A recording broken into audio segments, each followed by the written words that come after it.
린다이, 줄리원 한인 최초의 뉴욕시 의원들은 발로 뛰며 활발한 시정 활동을 펼치고 있습니다. 뉴욕주 입원 환자는 소폭 감소한 가운데 사망자는 최근 1년 내 사상 최대를 기록했습니다. 이번 주말 뉴욕 일원에 폭설과 강풍을 동반한 눈폭풍이 몰아닥칠 것으로 보여 연휴를 맞아 이동하려는 여행객은 안전사고에 유의하셔야겠습니다.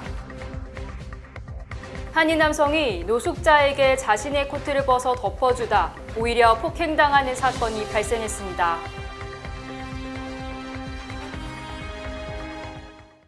전염력이 강한 변이와 실내 활동으로 인해 코비드-19 감염이 증가하고 있습니다. 그러나 우리 자신의 건강을 지키기 위해 취할 수 있는 조치가 있습니다. 백신과 부스터샷을 접종하세요. 증상이 있거나 여행 또는 모임 참석 시 코비드에 노출되었을 가능성이 있다면 검사를 받으세요. 백신을 접종했더라도 마스크를 쓰세요. 몸이 좋지 않은 경우 자택에 머무르십시오. NYC 확산을 막기 위해 앞으로 나아갑시다. 백신 접종소는 nyc.gov/covidvaccine에서 확인하실 수 있습니다. 면역력 필수 시대.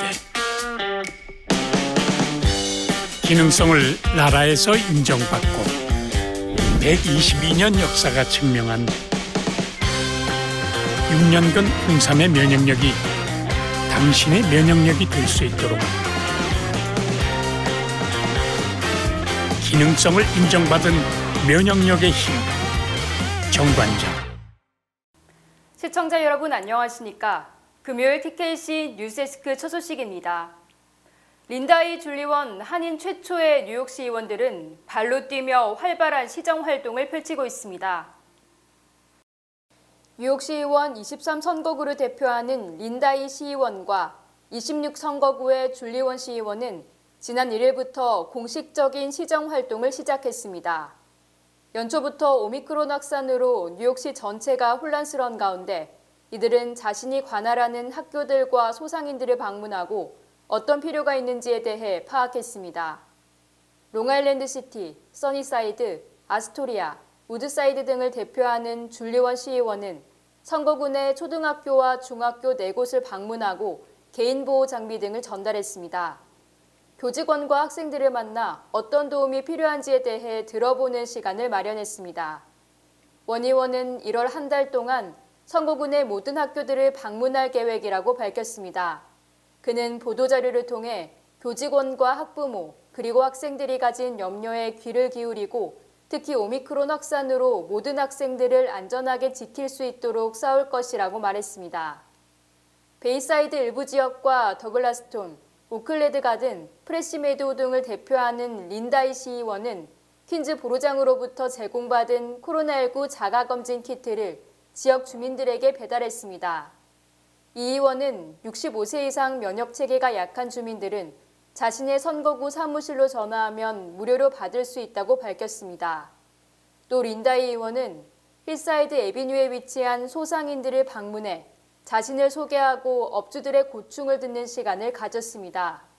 이 의원은 식당, 델리, 약국 등의 스몰 비즈니스들은 뉴욕시 경제의 근간이라며 업주들이 뉴욕시 의회로부터 받을 수 있는 도움에 대한 정보를 나눴습니다. 이 의원은 자신의 선거군에 속한 타운즈앤드 해리스 고등학교도 방문해 교장과 학생들을 만나 면담했습니다. 뉴욕주 입원 환자는 소폭 감소한 가운데 사망자는 최근 1년 내 사상 최대를 기록했습니다. 뉴욕주는 13일 기준으로 입원 환자가 12,452명에서 200명이 줄어들며 소폭 감소한 추세를 보이고 있으나 이는 2개월 전보다 2,000명 이상 많은 수치입니다. 또 ICU에는 22명의 신규 환자가 추가돼 총 1,615명의 환자가 있는 것으로 조사됐습니다. 뉴욕주 12일 기준 확진율은 16.9%로 하루 전 17.4%보다 0.5%포인트 감소했습니다. 뉴욕주의 확진율은 연속으로 내림세를 보이기 시작한 지 8일 만에 1월 5일 이후 확진율이 약 4분의 1 수준으로 떨어진 것입니다. 한편 13일 기준으로 하루 사망자 수는 195명으로 집계돼 지난해 1월 이후 최근 1년 내 사상 최대를 기록했으며 7일 하루 평균 사망자는 99명으로 조사됐습니다. 지난달 초에는 하루 50명 미만의 사망자를 기록했었습니다. 뉴욕시의 경우 7일 하루 평균 확진 건수는 28,507건으로 새해 첫날에 42,000건 이상에서 감소했으며 입원 환자는 626명, 사망자는 75명으로 나타났습니다. 이번 주말 뉴욕 일원에 폭설과 강풍을 동반한 눈폭풍이 몰아닥칠 것으로 보여 연휴를 맞아 이동하려는 여행객은 안전사고에 유의하셔야겠습니다.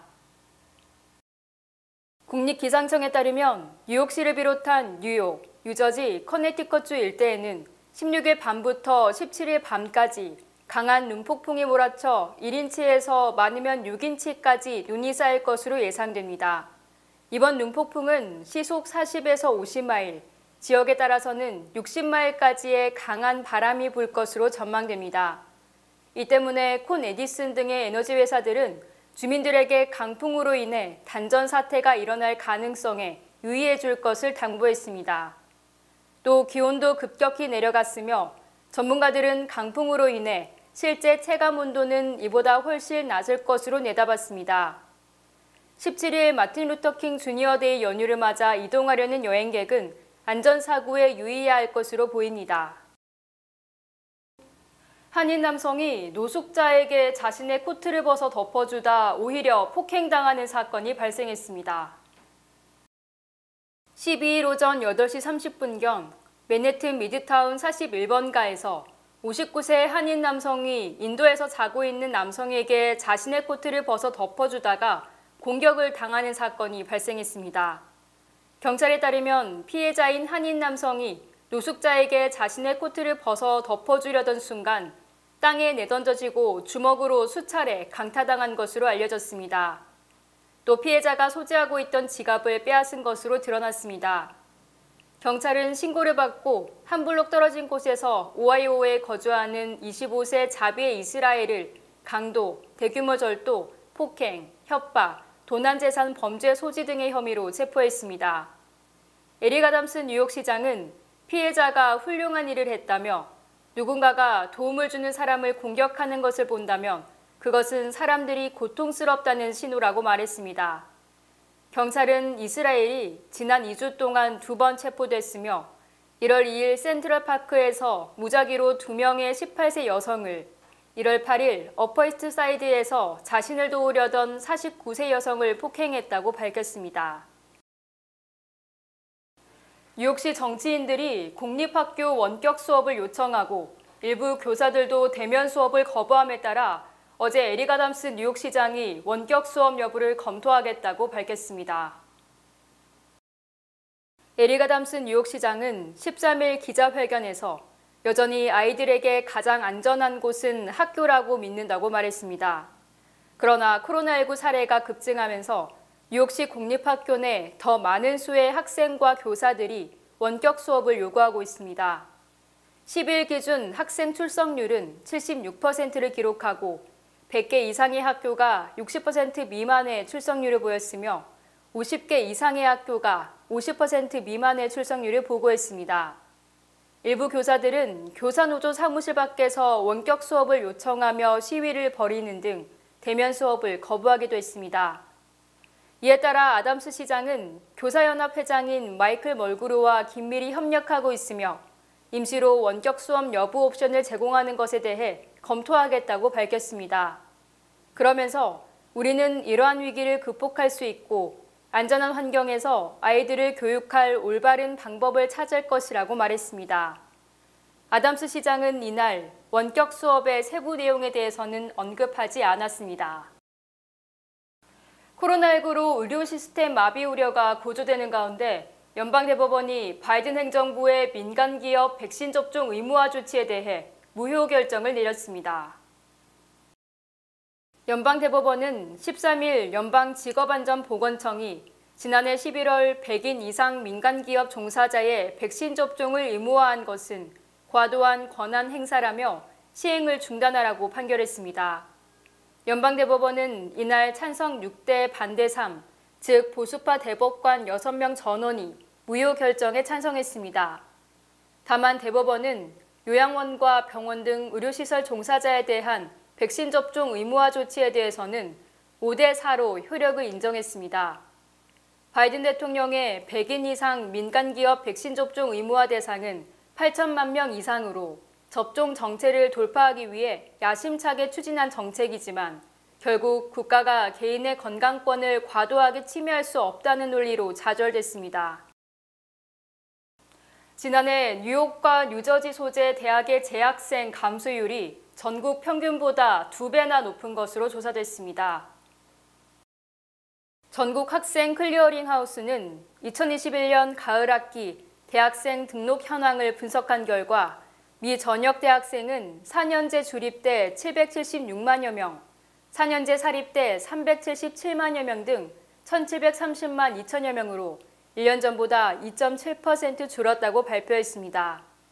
특히 학비가 비교적 저렴해 중산층과 저소득층 학생이 많이 다니는 주립대는 학생 감소율이 3%를 기록해 1.6%에 그친 사립대보다 2배가량 학생이 급감했습니다. 또 뉴욕주 내 대학생은 94만 9천여 명으로 5.2%, 뉴저지주 내 대학생은 33만 9천여 명으로 5.4% 각각 감소해 전국 평균 2.7%의 2배에 달했습니다. 특히 뉴욕은 주립대 학생 감소율이 6.4%로 사립대 감소율 1.1%의 무려 6배에 달했고 뉴저지주 역시 주립대 학생 감소율이 6.1%로 사립대 감소율 0.8%의 6배를 넘었습니다. 교육 전문가들은 코로나19로 인해 최근 2년간 학생이 크게 줄었으며 특히 주립대 재학생이 급감한 것은 경제적 취약성 때문으로 풀이된다고 분석했습니다. 한국 정부가 해외 입국자들을 대상으로 출발 48시간 이전 PCR 검사를 의무화했습니다. 이는 사실상 당분간 해외 입국을 금지하는 조치로 풀이됩니다. SBS 정다은 기자가 보도합니다. 해외 유입 확진자는 391명으로 역대 최다였습니다. 미국발 확진자만 265명이었는데 50명 가까이는 지난주 미국에서 열린 전자박람회 CES 참석자였습니다. CES 참석 확진자는 119명으로 늘었습니다. 최근 미국 내 오미크론 검출률이 98.3%에 이르는 만큼 대부분 오미크론 감염자로 추정됩니다. 방역당국은 CES 참가자는 검사 결과 음성이 나왔어도 10일간 재택근무해달라고 요청했습니다. 오미크론 변이의 해외 유입 우려가 커지면서 입국자 관리가 더욱 강화됩니다. 오는 20일부터 모든 입국자들은 공항을 빠져나올 때 방역버스나 방역열차, 방역택시를 타야 합니다. 대중교통을 통한 추가 전파를 막겠다는 겁니다. 본인 차량은 허용됩니다. PCR 음성 확인서 제출 기준도 출국일 이전 72시간에서 48시간으로 단축됩니다. 어제 하루 신규 확진자는 이틀 연속 4,000명대를 유지했는데 방역당국은 앞으로 1, 2주 내 오미크론의 점유율이 50%를 넘은 뒤 외국처럼 폭증할 걸로 전망했습니다. 최근에 불과 일주일 만에 1월 3일 516명에서 1월 10일 8,144명으로 한 16배 정도가 급증했습니다. 오미크론의 유행이 가장 큰 이유로 판단을 하고 있습니다. 정부는 내일 설 연휴 방역 대책을 포함한 거리두기 조정안과 오미크론 대응 방역체계 개편안을 발표합니다. 현행 거리두기가 2주가량 연장될 걸로 보입니다. 정부는 또 방역패스 조정안은 법원의 최종 판단을 지켜본 뒤 결정하겠다고 밝혔습니다. SBS 정다은입니다. 북한이 5일과 11일 극초음속 미사일을 발사한 데 이어 뉴욕 시간으로 오늘 새벽 또다시 탄도미사일 2발을 발사했습니다. 미국은 지난 11일 북한 미사일 발사 때 본토 타격에 대비했던 것으로 드러났습니다. 북한은 뉴욕 시간으로 오늘 새벽 0시 41분과 0시 52분 두 차례에 걸쳐 평안북도 의주 일대에서 동북쪽 동해상으로 단거리 탄도미사일 2발을 발사했다고 한국 정부가 밝혔습니다. 북한은 지난 5일과 11일은 자강도 일대에서 발사한 반면 이번엔 평안북도에서 2발을 연달아 발사했다는 점에서 마하 5 이상의 다른 종류의 탄도미사일로 추정됩니다. 한편 미국은 지난 11일 북한의 극초음속 미사일 발사 때 본토를 타격할 가능성이 있다고 판단해 긴급 대비했던 것으로 밝혀졌습니다. CNN은 미군이 지난 11일 북한 미사일이 알래스카의 안류산 열도 인근 또는 서부의 캘리포니아 해안을 직격할 수 있다고 판단했다고 어제 보도했습니다. 연방항공청이 LA와 샌프란시스코 일대 공항에 15분간 항공기 이착륙 중단 조치를 취한 것도 이 같은 본토 공격 가능성 때문으로 풀이됩니다. 이처럼 북한의 탄도미사일은 이제 미국에 현존하는 실질적 위협으로 간주되고 있기 때문에 바이든 행정부로서도 더 이상 수수방관할 수 없는 상황에 직면해 미국과 북한의 긴장은 더욱 고조될 것으로 전망됩니다. 글로벌 기업인 절반 이상이 물가 급등 현상은 올해는 물론 내년 중반까지 지속될 것으로 예상해 인플레이션이 장기화될 것으로 보입니다.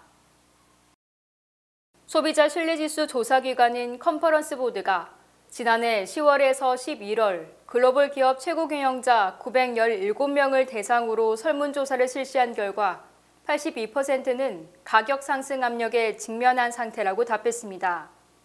또 이 중 59%는 물가 상승률이 2023년 중반 또는 그 이후까지 계속 높아질 것이라고 전망했습니다. 특히 중국의 제조업체들은 원자재 가격 상승을 우려했고 유럽의 최고 경영자들은 에너지와 식료품 관련 물가 상승을 목격하고 있다고 답했습니다. 한편 어제 공개된 12월 미국 생산자 물가지수도 2010년 통계 작성을 시작한 뒤 역대 두 번째로 높은 9.7%를 기록했습니다. 코로나 백신을 개발한 미국 베일러 대학 연구팀이 천문학적인 돈을 벌 수 있는 이 백신의 특허를 이례적으로 포기하겠다고 공식 선언했습니다. 백신 불평등을 해결해야 팬데믹이 끝날 거라는 이유에서입니다. SBS 김수영 특파원입니다. 베일러 의대 연구팀을 이끌고 있는 피터 호테즈, 마리아 보타치 교수는 자신들이 개발한 코로나 백신 코르베백스의 특허를 포기하겠다고 선언했습니다. 이들의 관심사는 백신으로 돈 버는 게 아니었습니다. Will you not profit at all even if the vaccine is produced extensively? We don't wish to make money and wish to get out of this terrible pandemic. 부자 나라 접종률 76.8%에 비해 가난한 나라는 8.9%에 불과한 백신 불평등을 해결하지 않고는 팬데믹이 끝나지 않는다고 본 겁니다. Vaccine inequality has basically driven this virus to mutate and to create these variants. 인도에서 3,000명이 참여한 대규모 임상시험을 두 차례 실시한 코르베백스는 델타 변이에도 예방 효과가 80% 이상인 것으로 나타났습니다. 코르베백스를 만드는 유전자 제조업 방식은 1980년대부터 B형 간염 백신 등에 사용된 것으로 부작용이 상대적으로 적어 접종 거부감도 덜할 것으로 예상했습니다.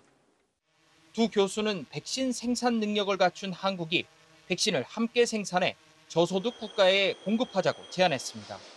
We would be able to transfer not only our research stocks, all our data is available with regards to the process. 이 백신을 심사하고 있는 국제보건기구 WHO가 긴급 사용 승인을 내린다면 우리나라도 코르베백스에 대해 더 진지하게 생각할 수 있을 것으로 예상됩니다. 워싱턴에서 SBS 김수영입니다. 주요 단신 전해드립니다. 시카고 지역 한인 변호사인 올해 51세 스티브 김이 일리노이주 검찰총장 출마를 선언하고 1차 관문인 공화당표 경선에 나섰습니다. 지난 12일 오후 1시 반쯤 퀸즈 포레스트 힐에서 75세 한인 여성 최모 씨가 흑인 남성으로부터 집단 폭행을 당해 경찰이 가해자 체포에 나섰습니다. 케네디 전 대통령의 동생인 로버트 케네디 전 연방상원의원 암살범인 77세 남성의 16번째 가석방 신청이 게빈 뉴섬 캘리포니아 주지사에 의해 불허됐습니다. 댄스 동영상으로 1억 3,300만 명의 팔로워를 거느린 18세 틱톡 스타의 지난해 수입이 1,750만 달러로 엑스모빌, 스타벅스, 맥도널드의 최고 경영자보다 더 많은 돈을 번 것으로 집계됐습니다.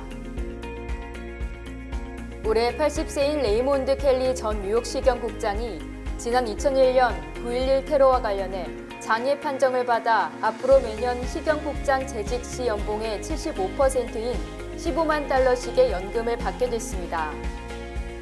볼티모어시 검사장인 메릴린 모스비가 플로리다주 서머하우스 구입과 관련해 모기지를 얻으면서 위증을 한 혐의가 드러나 연방법원에 기소됐습니다. 연방이민세관 단속국 산하 구치소에 수감된 불체자가 올 1월 2만 2천 명으로 역대 최저를 기록한 반면 코로나19로 가석방돼 보호관찰을 받는 이민자가 15만 7천 명으로 급증했습니다. 바이든 대통령이 119주년 미주 한인의 날을 맞아 한국인들의 헌신과 노력에 감사하는 성명을 발표했습니다. 날씨 전해드립니다. 토요일인 내일은 대체로 흐리겠습니다. 내일 낮 최고기온은 23도, 밤 최저기온은 12도입니다. 해 뜨는 시각은 오전 7시 17분, 해 지는 시각은 오후 4시 53분입니다.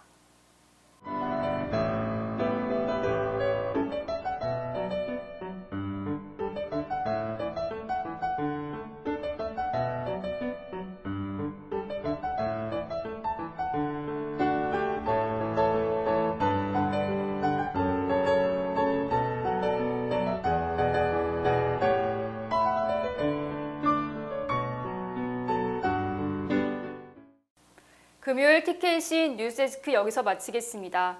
시청해주신 여러분 고맙습니다.